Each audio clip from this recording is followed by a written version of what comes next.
Hungarians should have free speech. 5, 4, 3, 2, 1, move.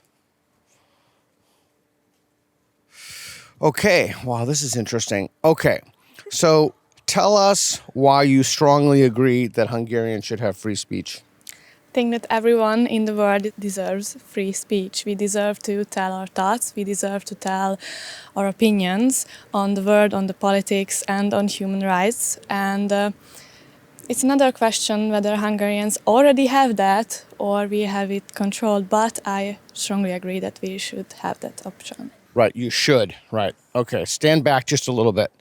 Okay, tell us why you think Hungarians should have free speech. So I think that everyone should have free speech. It's basically our fundamental right to tell our thoughts, to tell what we think.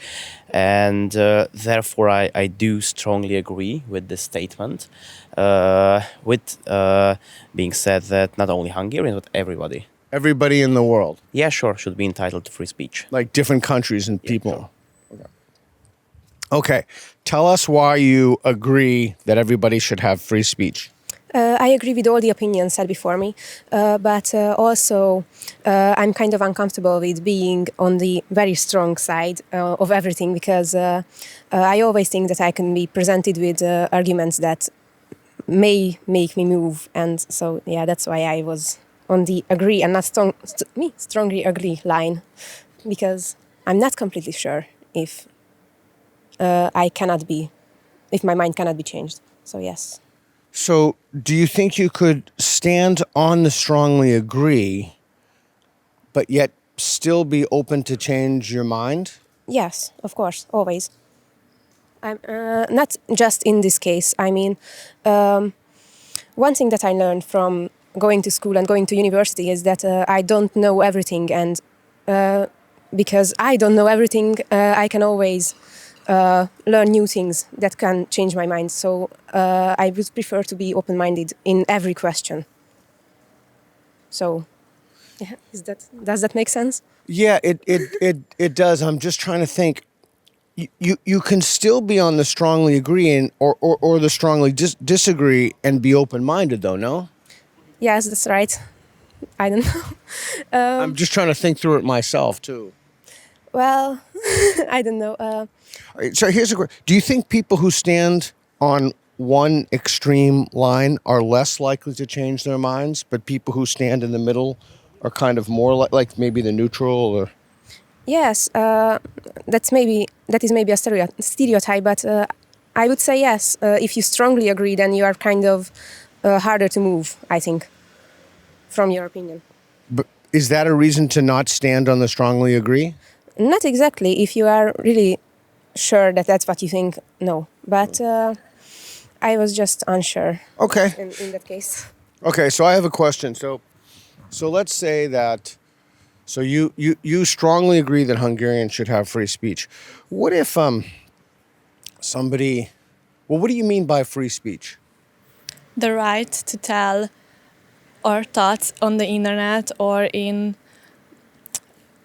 the news and present news and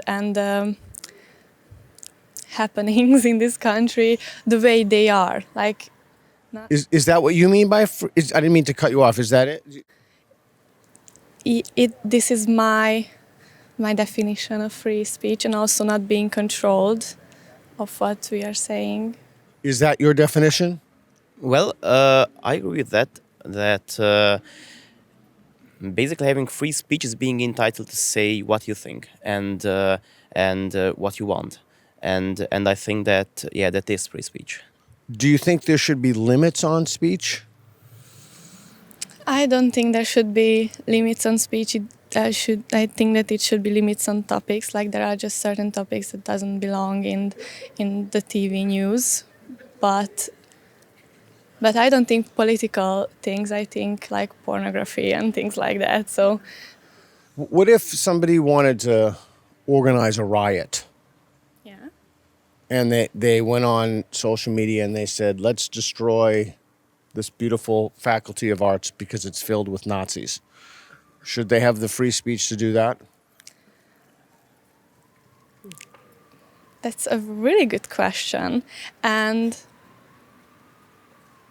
no, and yes, because it's a bad thing to do that. It's a bad thing to say that. But when they are saying that we know that they think that, and we have a chance to change their minds. Do you agree with that? Well, I think that free speech should not be the same as incitement, and that is a limit to free speech when somebody is inciting or abetting others to do something horrible, like the example you just mentioned. So I do not say that free speech is absolutely limited, but we should take incitement as another definition, another.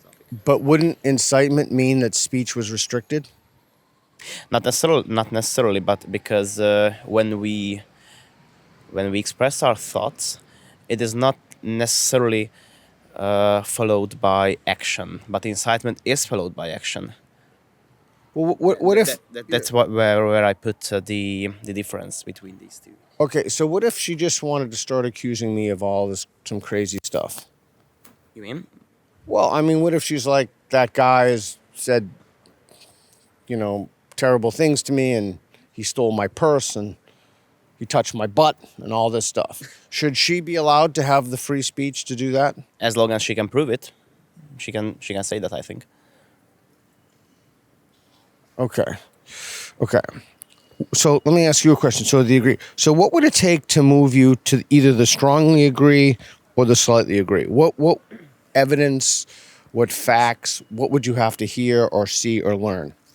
Well, probably some, I don't know. It's a difficult Yes. question. Let's start with this one. What would it take to move you to the slightly agree? Maybe some examples when free speech caused problems, when free speech caused people to be harmed, or I don't know, examples maybe. And that's true for either sides, either lines. If free speech caused people to be harmed, would that be a price worth paying to be free? Well, I don't know. That's a good answer. I don't know is a good answer. Sorry. No, nothing to be sorry. It's a hard question. So what would it take to move you to the strongly agree? What would you have to learn or hear or what have you? Maybe if we say that free speech, I mean, we can speak whatever we want, but the actions or the consequences of the speaking may have other consequences. I mean, if you say that somebody is going to start a riot and, I don't know, bring this building down, then that will have consequences in the case that if it takes actions, then, I don't know, the police may intervene. Yes. Yes, yeah, intervene, yes. Sorry. The police. No, your English is great, yeah. Thanks. On the spot, it's kind of hard. No, sure. So yes. So if you say that the speech is free, but your action still is, I don't know, kind of being. Yes.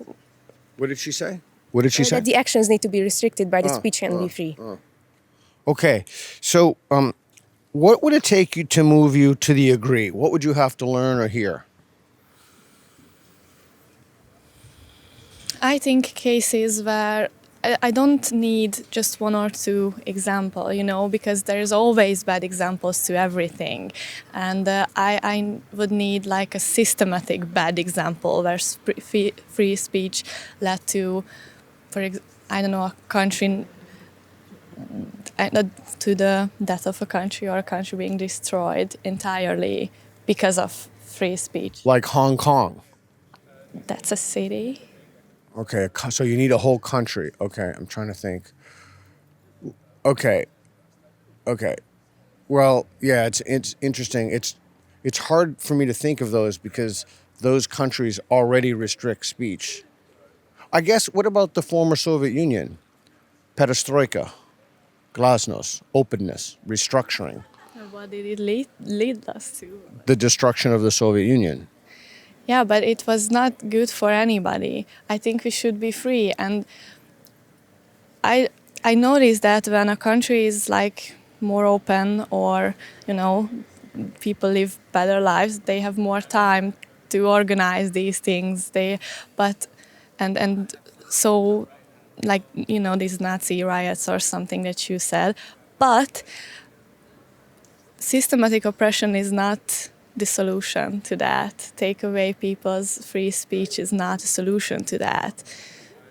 Yeah, these are just my thoughts. No, thank you. Is there anything that would move you to the agree line? Prior to this question, I made a comparison between incitement and free speech. And I think that between there is a gap that is basically humiliating, besmirching, belittling others. And examples, or a vast amount of examples from that category, would make me rethink and revalue what I've stated before. So if I can show you that people use free speech to humiliate others, you would change your mind? I would definitely rethink it. I would reorganize my thoughts on that. Have you ever been on Twitter? Nope. Okay. For our mental health. Okay, real quick. Last question. What do you think somebody who stood on the... Unfortunately, we don't have anybody on the strongly disagree, and I didn't know what line you were going to go to, but let's just say we had someone on the strongly disagree. What do you think she or he would say for why they're on the strongly disagree? Anybody? I think they will just give us bad examples. Some bad examples to change our minds. Maybe it was a personal thing that happened to them, that somebody used free speech to humiliate them. But I never met a person who strongly disagreed with this. But Oh, really? I can only imagine. Really? So do you think in Hungary most people think that they should have free speech? Yes, the people that I have met either agreed or strongly disagreed with this statement. So maybe this is just the people that I've been with, but yeah. Is that your experience with Hungarians? They would either agree or strongly disagree. They want free speech in this country? Yes, I would say so. It's really, we consider it a basic right, in the world, and I really think that Hungarians have the desire to have free speech, and I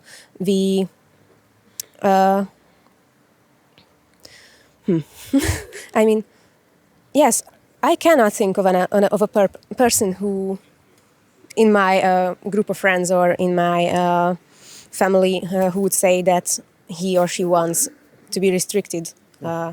Is that your experience with Hungarians? Do they want free speech? Yeah, I sure think. And getting back to your former question, I think that someone who would stand there on the strongly disagree side would say that there are certain ideas, opinions that should not be allowed to be told, like extreme ideas and ideologies, and their radical ones.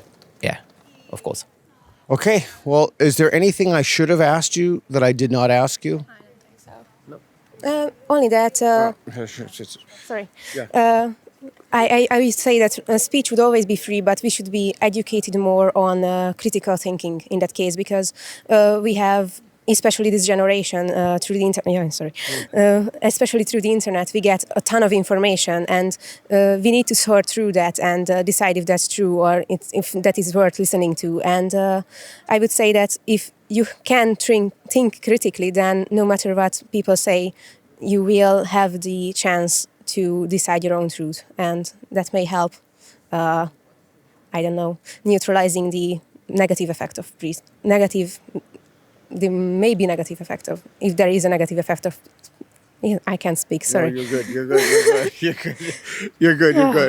All right. Thank you, everybody. Thank you for playing. Thank you. Did you like that? Yeah. Yeah. Did you learn something? Yes. Yes. What did you learn? That I maybe need to be more decisive. I don't know. Really interesting. Maybe or not. I don't know. I'm not decisive, so. No, that's the problem. All right. Well, thank you. Thank you.